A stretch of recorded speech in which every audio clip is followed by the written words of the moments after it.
মানিকগঞ্জে উৎসবমুখর পরিবেশ ও বর্ণাঢ্য আয়োজনের মধ্য দিয়ে বাংলা নববর্ষ ১৪৩৩ উদযাপিত হয়েছে। পহেলা বৈশাখ উপলক্ষে সকালে মানিকগঞ্জ সরকারি বালক উচ্চ বিদ্যালয় মাঠ থেকে জেলা প্রশাসনের উদ্যোগে ঐতিহ্যবাহী বৈশাখী শোভাযাত্রা বের করা হয়। মুঘল সম্রাট আকবরের সময় প্রবর্তিত বাংলা সনের ঐতিহ্যকে ধারণ করে আয়োজিত এ শোভাযাত্রাটি শহরের বিভিন্ন গুরুত্বপূর্ণ সড়ক প্রদক্ষিণ করে পুনরায় সরকারি বালক উচ্চ বিদ্যালয় মাঠে এসে শেষ হয়। শোভাযাত্রা শেষে মানিকগঞ্জের জেলা প্রশাসক সহ অন্যান্য বক্তারা বলেন, পহেলা বৈশাখ বাঙালির সর্বজনীন উৎসব। এটি শুধু আনন্দের উৎসব নয়, বরং বাঙালির ঐক্য, সম্প্রীতি ও সমৃদ্ধ সংস্কৃতির প্রতীক।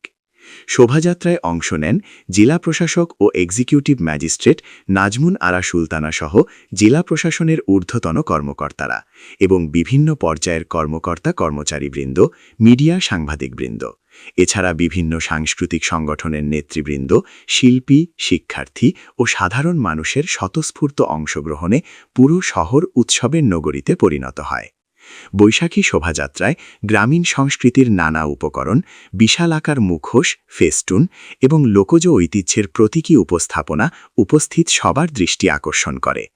দিনব্যাপী নানা সাংস্কৃতিক অনুষ্ঠানের মধ্য দিয়ে মানিকগঞ্জবাসী নতুন বছরকে স্বাগত জানায়। আমরা আনন্দ করব, নিজেদের সংস্কৃতির পুনরুজ্জীবন ঘটাবো, নিজেদের সংস্কৃতিকে চিনব। এই 7 দিনব্যাপী অনুষ্ঠানে আপনাদের সবাইকে আমন্ত্রণ জানিয়ে আপনাদের সবাইকে আবারও নববর্ষের আন্তরিক শুভেচ্ছা জ্ঞাপন করে আপনাদের সবাইকে শুভ নববর্ষ। ধন্যবাদ সবাই।